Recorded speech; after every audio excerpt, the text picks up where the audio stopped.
one of the things that stuck with me was saying, what do you dream about? Now, I'm an educator. I'm the kid of educators. I love education. And have you ever had one of those moments where you're working with a student and they make that connection and you can just see them glow? Or, whatever you learn, it might be a student, it might be a preceptee, a new graduate, but you can just see that the pride because they got it. They made the connection and they did it themselves and you helped them. And those are the moments that inspire me to dream. And I love thinking about educational activities that will get our learners there. So not just how do I deliver this information, but how do I get that result in the learner? That's what I get excited about. And so think about the things that would inspire you. What could you do? And it might be through simulation, but it's not necessarily about simulation. It's certainly not about the technology. It's about how do you get the learner where they need to be. One of the things that I want to, maybe this is reassuring to a lot of you, the things I'm presenting today, you don't need a simulation lab for. You don't even have to be in person. We delivered all 5 of these online via Zoom. So don't feel limited that you don't have a simulation lab or you don't have a high fidelity simulator. You don't need those things to do simulation. You just need good educational planning. And so I want to also acknowledge the co-authors on this presentation. These were all individuals who contributed to the curriculum team that we're working on that I'm going to tell you about in a minute. Laura Lopez was going to co-present, and she wasn't able to be here today, but was very instrumental to our team. A couple of slides. This won't match what you've got online. I am going to share these slides with AAACN so they can post it on their website. But this website that I'm showing here is my professional educational blog. It's called Nurses Shine, or Sharing Innovations in Nursing Education. And so this top link here on this blog has a lot of it's quick links to a lot of the resources that I'm going to talk about today. So it kind of gives you an easy one-place access. There are also a lot of other topics that I haven't updated the blog in a while, but I have a talk on writing learning objectives, so you might want to explore that too. This website is also where the simulation toolkit is going to live. This is the Center for Health Sciences Interprofessional Education Research and Practice, or we call it CHISI. The website is collaborate.uw.edu. There are lots and lots of resources, but what you'll want to look under online training and resources, and you'll find the Ambulatory Care Nursing Toolkit for Educators. The simulations aren't posted quite yet. I'm just doing the final proofread and hope to have them up in the next week or two. There are also online learning modules, and there is going to be ambulatory care preceptor training modules. So all of that is available for free on this website. As an acknowledgement, this project was funded by the Health Resources and Services Administration. This is a NEPCAR grant. So if you've been to some of the other talks today, they were also funded by the Nursing Education Practice Quality and Retention Program.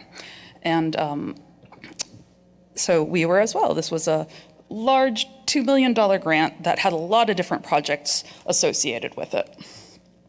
My objectives today are to talk about I want to talk a little bit about the development of these simulations, because for those of you that are educators, either in an academic setting or in the practice setting, I want to help give you some ideas of an organized way to go about how you think about developing curriculum.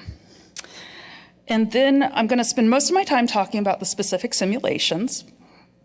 And then to finish, I'll share with you our evaluation. We ran these for 2 years. So I'll share that with you and then give a few more resources that might help you with launching simulation and integrating them into curriculum.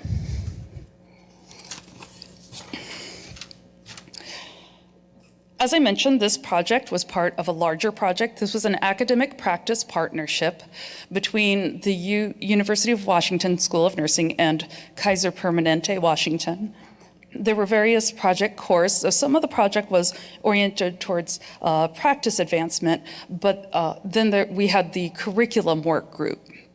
And that's where the simulation work came out of. We also had some other activities, including continuing education. We did monthly seminars or coordinated monthly seminars for Kaiser Permanente.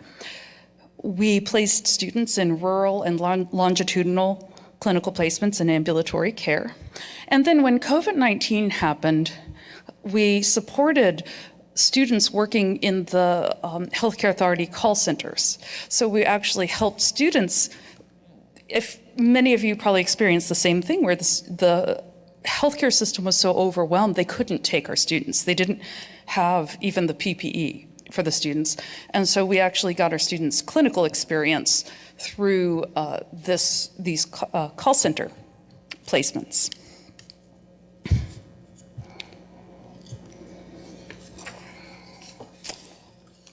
This is the conceptual model. I was very excited when the presenters from Memorial Hospital and Healthcare Center in Indiana were presenting this morning and talked about nursing theory and conceptual models. They used Donna Bedian. I didn't use a nursing theorist, but I used a conceptual model. And as Dr. Malone said, you need a North Star. And when you're developing education, you got to stay focused so that you're getting across what it is you really want to learn, and you're not just info dumping. This is a really good model. If you haven't taken a look at it, I encourage you to check it out. It's got 6 steps. They can be linear, but they can also be done out of sequence. And so we actually started at step 4, which is educational strategies. We knew we were developing simulations. And so we selected topics that would particularly benefit from being delivered in simulation. We started at step 4, then we went back to step 1. And I have the I have a references page at the end of the slide. So that gives you the full citation for this. Just to make sure that we have a shared mental model, as they say in Team Steps, to define simulation, healthcare simulation is a technique that creates a situation or environment to allow persons to experience a representation of a real healthcare event for the purpose of practice, learning, evaluation, testing, or to gain understanding of systems or human actions. So that's from the Society for Simulation in Healthcare, the Healthcare Simulation Dictionary. And so the key to that definition is simulation, it's not a specific technology. It's not the lab, it's not the mannequin. It's an approach that creates some element of realism. And the realism only needs to be as real as is necessary to get to the learning objectives you want. So if it's a conversational interaction, you don't need an entire healthcare setting and all the equipment that you would have. You need an actor that can play the role realistically. So be thinking about, what is it about simulation that makes it effective as a learning experience for your intended purposes? So going to the first step of the 6-step model, the first step is problem identification. What is the problem? And this has been stated in various ways a number of times today from the sessions I've been to at least, that we have a misalignment between the preparation of our nurses, and even in our residencies and such, there's a misalignment between what we're teaching and what we're training and the actual practice needs and the needs of the public.